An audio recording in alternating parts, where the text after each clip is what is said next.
D'abord, une première question, pour un état des lieux, pour un constat, inspecteur Colliton, où fin passe tout ça dernier jour-là, depuis, me pensez, vendredi, samedi, sur place, donc depuis vendredi jusqu'à aujourd'hui, et là, on fait quitte le bouchon. Quelle situation était là-bas? Oui, situation pour le moment est sous contrôle là. Depuis, je pouvais faire un récit qui est arrivé depuis vendredi. Depuis vendredi, quand on a une nouvelle qui avait échoué à les bouchons, Coast Guard réagit. À qui les zones gagnent la nouvelle, zone informée? Bon, 6h30, on a une nouvelle qui est comme bateau là, échoué là-bas. 6h30 du matin. Oui, mais avant ça, je n'étais pas au courant du tout. Avant ça, je suis au courant, mais commandant bateau là, il n'est pas dire qui comprend ce bateau peut échouer. Nous pouvons observer le bateau là, depuis minuit, il fait une requête qui comprend un blessé à bord. Il ne peut pas dire ce bateau, on pense que ce n'est pas un problème. C'est une amitiénerie, pas dire. Non. Nous, dans nos radars, nous avons un système radar, Coastal Surveillance Radar System, là, dans nos BGD, qui comme quoi, le bateau là peut rentrer dans nous des lots territoriales qui lit 12 000 à la côte. Et en même temps, on peut contacter, c'est le dernier l'air qui a un problème de ce bateau. C'est là quand l'action commence à prendre. Et Marcos commence, Marine Commando commence sur place. Là, ici, déjà, total, il finit sa bout de bateau là. Mais du moment qu'on a sa nouvelle qui bateau là est échoué, nous système oil spill response team est activé. Et celui-là, il a fait constat sur le lieu pour faire l'évaluation. Ici, pour lui, nous commençons à embarquer un bouée de défense. Oui, donc à partir de vendredi, je vais mettre en place une certaine opération tout de suite, ça, parce que renflouage est important, parce qu'il y a un risque de l'huile, bateau là cassé aussi. Vous avez une idée combien de cargaisons de l'huile est à bord? D'après l'information qu'ils ont gagné, à peu près 136 métriques tonnes de l'huile lourde, après 36 métriques tonnes gazoil. Oui, il y a beaucoup ça pour un bateau, et si ça déverse dans la mer, qui dans ce qui non? Catastrophe. C'est une marée noire partout, pour détruire tout l'écosystème là-bas. Oui, mais là, comment la situation a été au fixe? Pour le moment, nous finissons de mettre barrages partout. Il y a 780 mètres de barrages, nous mettons dans le lagon les bouchons. Et situation sous contrôle, nettoyage, des l'huile qui est fanée. Apparemment, par derrière, sur la machine, il finit PSC. Ça m'a de l'huile qui tient dans la cale là. Tout cela est éparpillé dans la mer, ça veut dire qu'il y a un déchet. Donc il y a une menace à l'écosystème, à l'environnement, dans la mer, dans l'îlot? Pour le moment, non, parce que tu finis, maximum fini nettoyer. Un pays, l'îlot Bocuse, nous bien nettoyer. Mais situation sous contrôle, nous sommes là-bas, à cela, la mer claire, la plage bien nettoyée. Oui. Et Rajkali, est-ce qu'il y a un protocole normalement établi dans un cas pareil, une déclenché, une démarré, comment tu besoin prévoir? Avant tout, bon auditeur de Radio Plus, merci beaucoup. Merci le support qu'ils ont fait de nous. Aujourd'hui, c'est Musique Day, donc tout ce que nous vous causons en musique et en s'entend. Mais oui, l'espoir, il est là parce que oui. La question, la réponse, c'est que le protocole, il besoin être respecté et observé. Parce que nous sommes signataires devant un protocole international. Mais nous, à Maurice, quand nous avons quelque chose comme ça, nous frémir parce que, comment, autant Angel, MV Angel One, nous avons maintenant Benita. Angel One, c'était en 2011. 2011. Nous associons nous avec Van Prestige, Erika, livré parce que ça fait nous pire. Une image que la télévision montre, nous guettons, ce qui nous réussit les pieds. Donc nous gagnons une image catastrophique. Bien sûr, vraiment sérieux ce qui nous passe. Mais heureusement, Maurice nous fait gagner un sens, donc moi beaucoup Erika, nous beaucoup Prestige, mais nous concernés, qui fait nous concerner parce que plus que 50 bateaux, là-haut 6 000 tonnes, métriques tonnes, et 23, là-haut 13 000 métriques tonnes passées dans nos îlots. Donc nous avons de quoi à être inquiétés, à prendre en considération. Passer à quel moment, dans quelle période? Non, tout le long de l'année. Donc, nous, ce qui intéresse nous et ce qui est bon pour nous, c'est que nous ne passons pas par un système qui est important. Donc, dans le contexte local, nous tenons en 2005 une opération d'envergure MSC Cathy. Tu arrives ça dans les pots, heureusement, nous avons servi bon, nous servi, nous vendons ça. Et Oil Spill, c'était un nouveau, ça, parce qu'en 1993, que nous développons ça sujet-là dans le fond. Parce qu'il y a une structure appropriée dans le passé. Tu peux dire là, ça, mais à partir de 1993, l'Environment Protection Act fait faire une provision légale partie 5 de ça, la loi-là, quand ils mettent un spill en emergency measure. Et de ce fait, ils finissent faire une structure, une stratégie d'action qui est bien adoptée, il fait de une forme légale. En même temps, c'est-à-dire mon collègue pour cause d'une convention internationale qui est très importante, nous bien suivre à la lettre. Mais nous bien faire la différence aujourd'hui quand nous pensons Benita, nous peut cause un cargo. Nous pas cause un tanker. Il pas un pétrolier. Il pas un pétrolier. Mais malgré ça, il y a une autre cargaison. Oui, non. Il y a une cargaison. Donc, quand nous peux cause un tanker, peut-être là, nous peux cause 270 000 tonnes, 300 000 tonnes. Heureusement. Et Motocadiz. Oui, ça, c'est une petite chose catalytique. Mais c'est moi, nous avons un MSI Cathy qui dans les parages, quand nous t'y fait lire en 2005, même l'équipe est un peu vieillie seulement. Hein? Alors, nous tenons, surtout novembre 2008, nous tenons Kingfish 2 à Saint-Brandon. Quand nous sommes aussi intervenir, nous avons pour 2011 MV Angel One. Et là, puis nous avons Kayang, mars 2015, toujours Saint-Brandon. Ça vient dans nous de l'eau territoriale. Oui. Et là, nous avons Benita, le bouchon. Bon, il y a 3 approches distinctes qui me sont contents d'y aller. Premièrement, ce bateau-là, il peut passer. D'après les renseignements qu'il nous a, nous avons un criminal case devant nous parce que c'est une mutinerie à bord. Suite à cette mutinerie-là, nous radio une cause, ou même une cause, les autres une cause, on a fait un capitaine, donc bateau-là, il y a un bateau fou qui passe dans le gouvernail, il ne passe pas le bouchon qui est dans la mer démonté, bien, il ne fallait pas calme dans les hauts, et il finit perdu le gouvernail, et il vient à chaud, il finit à ground, le bouchon. Donc ça, c'est une première des choses. Légalement, nous devons faire très attention. Tout ce qui est légal n'est pas nécessairement moral, tout ce qui est moral n'est pas nécessairement légal.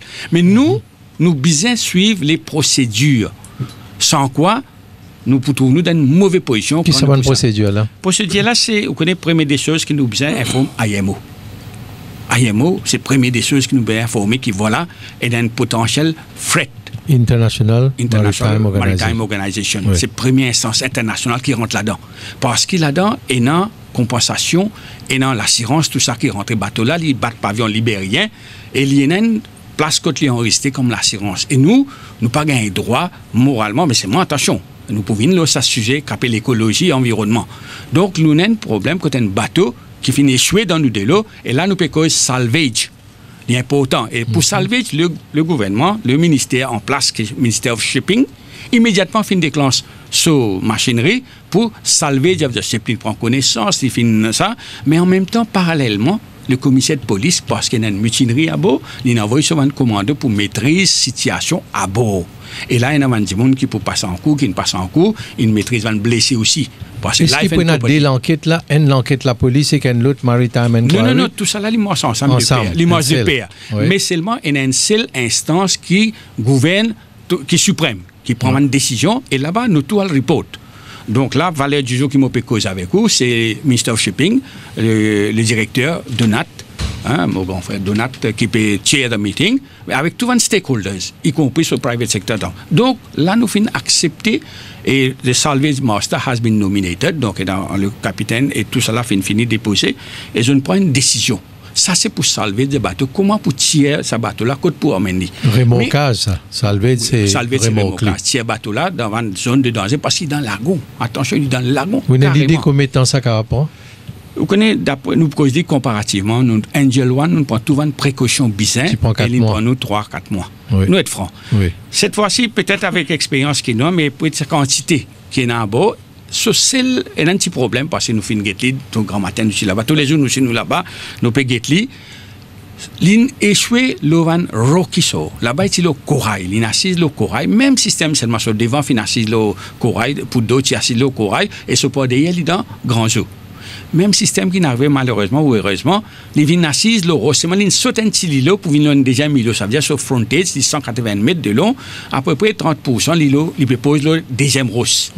Donc là, il pose un problème de ça. Oui, il pose un problème quand on tire bien, qu'on tire bien, parce que bien sous là, ça, on appelle ça vente devant pour les capables, pour apporter derrière, après les lavant tugs pour Risley. Nous bien prendre précaution. Une petite différence, c'est que ça là, c'est un double hull. Double hull veut dire, il y a un double coque, veut dire la sens, si jamais N, par devant là, il y a un problème. Nous, on connaît un sens qui est deuxième là pour Chini. Oui. Mais attention, la mer est très mauvais. Donc, moi, tu peux cause un problème important, c'est structurel. Mais deuxième côté, l'environnement et l'écologie. le bouchon, c'est une place très sensitive. Vassen Koupemoutou, qui reading, qui leçon ou tirer, surtout qui radicali peut énumérer un cas que nous finissons faire face à la situation. Et là, dans le cas de Benita, comment on trouve ça a été? Moi, personnellement, comme un observateur extérieur, je peux trouver que l'autorité finit faillir dans sa opération là. Pour la bonne et simple raison qu'il n'est pas normal qu'un bateau qui, à partir de 11h à soir, il peut coster très près de la côte. Ce n'est qu'à partir de 6h, 6h30 du matin qu'il va une opération finit commencer sur place pour gérer la situation. Donc, finalement, il y a un gap entre le moment où le bateau finit proche de la côte et le moment où l'autorité fait intervenir. Alors, côte ça gap là, venir naturellement, on pense pour besoin d'une enquête qui pour besoin établir fait. Parce que vous connaissez quand il y a un naufrage d'un bateau, bon là, nous chanceux ou nous malchanceux en même temps, c'est un bateau qui nagisse 185 tonnes de produits pétroliers, mais si il y a un super tanker, il y a un gros bateau, comment est-ce qu'un gros bateau comme ça qui a accosté à la côte? Nous connaissons qu'il y a le Coastal Radar System, nous avons le AIS System, nous avons plusieurs systèmes. Est-ce qu'il y a des gens qui devant l'écran là pour veiller qu'il y a un bateau qui vient très près à la côte? Parce que la raison pour laquelle je me rappelle qu'il nous installe ce Coastal Radar System là, il y a une évasion, Caterino, qui tient la Réunion à partir de la côte Maurice, et finalement une décision gouvernementale qui bien surveille nos zones territoriales parce qu'il y a un paquet d'affaires qui a rentré, qui a sorti. Pas simplement un bateau. Donc ça, vous pensez que s'il tient un super tanker, un super pétrolier, et qu'il nous attend entre 23h et 6h du matin pour intervenir, il est trop tard. Tu peux avoir une marée noire majeure à Maurice et ça, tu peux avoir un impact désastreux, non seulement dans l'écosystème, mais aussi dans l'économie. Donc là, vous pensez qu'il ne faudrait pas, ne pas prendre critique là comme une attaque, mais c'est une critique constructive. Nous devons apprendre qu'il y a une erreur, peut-être, ou un gap qui finit d'arriver. Côté réel, venir nous corriger pour qu'à l'avenir, ça ne pas arriver. En notre mot, un bateau capable de se rentrer dans nos zones territoriales, avec bombe, avec n'importe quoi, terroriste. Exactement. Nous capables de veiller dans le Somalien, mais nous ne pouvons pas veiller ailleurs. Et en plus, c'est un bateau de 180 mètres, c'est pas un petit bateau qui nous peut causer. Et il y a un poste Coast Guard qui est situé pas loin de là, vous pensez, à quelques centaines de mètres. Et il nous rappelle aussi qu'il y a en Inde, une attaque terroriste qui finit dans lieu à Delhi, un terroriste qui ne passe par la mer pour rentrer en Inde. Donc c'est un signe, vous pensez qu'il nous besoin veiller. Bon, il vient d'arriver à cette situation-là, comment il était, mais vous pensez qu'il nous besoin guetter en détail ça. Oui. Parce qu'il y a un impact qui s'accave dans l'eau, nos pays, il est extrêmement grave, extrêmement sérieux. Et Lukman Megou, qui convention internationale dit à un cas pareil? Bon, cause un peu de la convention qui relie avec le déversement hydrocarbures. Nous avons malheureusement en anglais, International Convention on Civil Liability for Oil Pollution Damage. Ça est appliqué pour un pétrolier. Qui a une compensation qui est non, car un pétrolier n'est échoué, il fait un dommage, et dommage la côte. Et nous sommes capables de faire une réclamation. Réclamation, il y a tout un dommage écosystème, tout un travail qu'il fait, tout un équipement qui servi pour faire le nettoyage. Et pour un petit pétrolier, jusqu'à 5000 tonnes, cette compensation se limite à 6,9 millions de $. Et puis pour un pétrolier qui 140 000 ou plus tonnage, il 138 millions de $. Mais maintenant, il est supplémenté par une autre convention qui appelle ça Fund Convention, International Fund for Compensation for Oil Pollution Damage. Et là, si la compensation qui nous recevons n'est pas assez, cette convention elle supplémente ça et lui donne un maximum de 312 millions. Compensation payée à qui? Payée à l'État mauricien. À l'État quand il gagne sa chose. Et que ça a évalué les dégâts? Bon, et non, ça m'a bateau là, c'est un agent, c'était un Protection and Indemnity Club qui se dépêche d'un expert à Maurice, qui se désarme à Maurice. Et non, oui, c'est l'assureur. Et puis, il est accompagné par un expert de International Tanker Oil Pollution Federation. Il est venu pour faire tout un assessment, tout un dommage qui est non. Et il pour faire un rapport. Et nous, à nous niveau au ministère, nous dans l'autorité, tout le monde sait qu'il est possible de faire un claim. Et ça claim là, il peut être certifié. Et c'est le ministère shipping qui peut prendre les devants pour avoir sa claim là à l'assureur pour lui faire un remboursement. Oui. Donc, d'après vous, il y a un gros dégât ou bien trop tôt pour nous évaluer. Pour nous évaluer. Et puis, nous avons une autre convention. Ça, c'est le Bunker Oil Pollution Damage. Ça est appliqué pour fuel qui s'abattu là, servi. pour les power. Par exemple, ça bateau-là, il y a une cargo, il y a un tanker. Et là aussi, nous réclamons, nous faisons une réclamation, tout le dommage qu'il crée à l'environnement et tout le travail qu'il fait pour faire nettoyage, tout ça. Une cause un National Disaster Authority nécessité une telle autorité.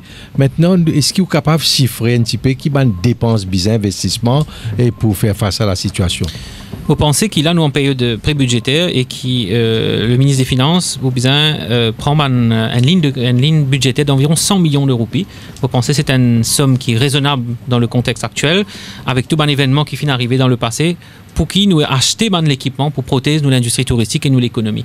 Donc c'est un 100 millions d'assurance nous qu'a dit aller et monsieur qui le ministère de l'environnement qui est le focal point au niveau de National Oil Spill Contingency Fund les caves service à sa fond là pour acheter l'équipement nécessaire pour qu'il nous faire face à sa catastrophe là. Donc nous bien investi pour qu'il y ait un autre événement comme ça arriver nous préparer et nous avons les moyens et les équipements nécessaires sur place pour agir vite et vous pensez que 100 millions c'est une somme raisonnable dans le budget qui peut venir pour ce type de protection là. Et Radskali, donc vous pensez que c'est une priorité en ce moment? Vous pensez investissement dans l'environnement, dans sa vanne qualité, ça est important, mais deuxième chose qui suivent ensemble, c'est capacité building. Parce que vous connaissez, van vie comme nous, van vie psychologue aller.